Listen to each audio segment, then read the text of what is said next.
Bom dia, galera! A nossa aula de história de hoje, nós vamos discutir duas unidades do capítulo 3. A primeira unidade que nós vamos falar está na página 264, como também na página 265.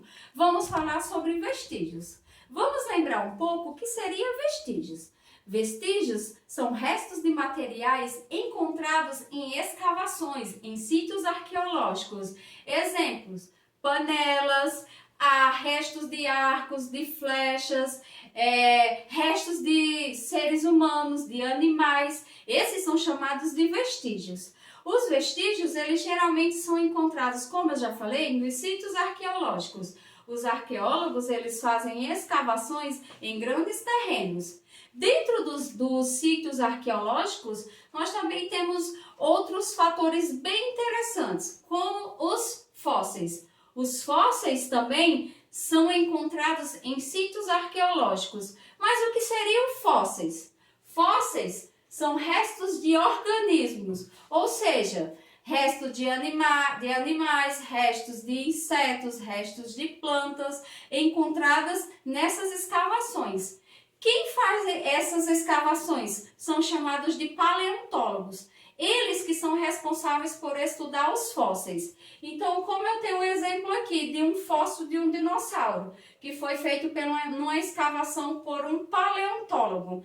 Então, esse aqui, vocês podem perceber que dá para ver visivelmente o crânio, as costelas, a coluna vertebral. E também nós temos outro tipo de fóssil que nós já estudamos lá na unidade 2. Lembra do crânio da Luzia? O crânio também é um fóssil que também foi estudado pelos paleontólogos e que ajudou a reconstituir como era a fisionomia de Luzia. Lembrando que Luzia foi um dos primeiros seres humanos a vir para a América. Vamos continuar a nossa viagem pelo capítulo 3. Agora vamos passar para a unidade 2, que você vai encontrar nas páginas 266 como 267. Porém, para entrarmos nessas páginas, nós vamos voltar um pouco lá na unidade 2 e relembrarmos um pouco sobre o período paleolítico, ou o período da Idade da Pedra Lascada. O que seria esse período da Idade da Pedra Lascada? Que os homens daquela época, eles utilizavam a pedra como ferramenta. Eles faziam arcos, flechas, facas. E lembrando também que foi neste período que o homem começou a ter o controle do fogo. Mas também nós vamos ter algumas características curiosas da época do Paleolítico, ou da Idade da Pedra Lascada. Foi o período mais longo da história da humanidade. A pedra lascada era de uso predominante nas ferramentas de trabalho, como eu falei para vocês aqui em cima. Nesse período é marcado pela glaciação. O que seria essa glaciação? Foi um período mais gelado, muito gelado. Então, por isso que ele é marcado pela glaciação. Domínio do fogo, como eu já tinha falado para vocês, foi nessa época que os homens começaram a ter esse controle do fogo. Eram nômades. Lembra lá do nomadismo? Nômades são pessoas que não têm moradia fixa, que saem de um lugar para o outro. Entretanto, na época paleolítica, eles ficavam em bandos, em grupos. Então, eles tiravam tudo que tinha de um lugar. Quando esse lugar não tinha mais nada para oferecer, eles iam para outro lugar. Isso é chamado de nomadismo. Agora sim, galera, falamos do período paleolítico, das suas características. Agora nós vamos entrar na unidade, que chama-se o homem e o meio. Como eu já tinha falado que no período paleolítico era glacial, o inverno era muito rigoroso, era muito gelado, porém, a partir de 12 mil anos depois, a Terra começou a passar por uma transformação na sua temperatura.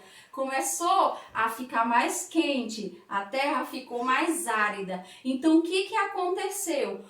Aqueles grandes animais, como os mamutes, começaram a desaparecer. Por quê? Porque eles eram conhecidos por gostar de gelo, de locais frios. Como a Terra começou a fazer essa transformação, os mamutes começaram a desaparecer. Os homens paleolíticos, eles começaram a ter uma mudança de vida. Então entra aí o nosso período neolítico, ou o período da Idade da Pedra Polida. Por que a Idade da Pedra Polida? Porque aí eles começaram a fazer objetos, utensílios domésticos, como panelas de cerâmicas. Foi nessa idade que começaram a fazer com mais perfeição os objetos, principalmente os utensílios de casa.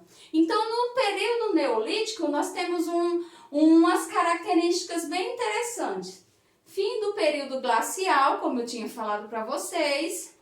Revolução agrícola. O que seria essa revolução agrícola? Lembra que eu tinha explicado para vocês que o período paleolítico, os homens eles eram nômades, eles ficavam no lugar, tiravam tudo daquele lugar e depois eles iam para outro lugar?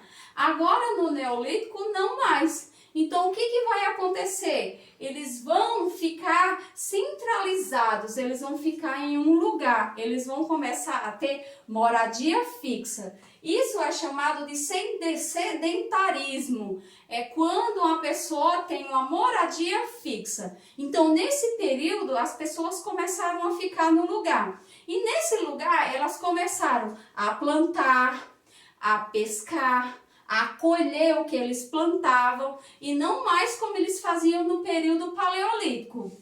Também nós temos a domesticação de animais. Eles começaram a utilizar alguns animais na plantação, para ajudar na plantação. Eles começaram também com algumas técnicas de tecelagem. Para quê? Para poder começar a se cobrir. Então foi nessa época que eles começaram a ter um pouco de roupa. Desenvolvimento da cerâmica, como eu falei para vocês, foi aí que eles começaram a aprimorar a técnica de fazer utensílios. Desenvolvimento do comércio também. Formação de clãs. Nós não vamos ter mais um grupo que saia de um lugar para o outro. Nós vamos ter a formação de um clã, de uma família. Surgimento da propriedade privada, também foi no período neolítico. Então, nesse período, nós vamos observar principalmente a revolução agrícola, que é quando os homens começam a plantar para sobreviver, que também essa revolução agrícola, ela também é chamada de revolução neolítica, que é onde o homem realmente começa a fixar moradia, ou a fazer suas casas, a utilizar animais e já ter alguma vestimenta. Gente, por hoje é só. Até a próxima.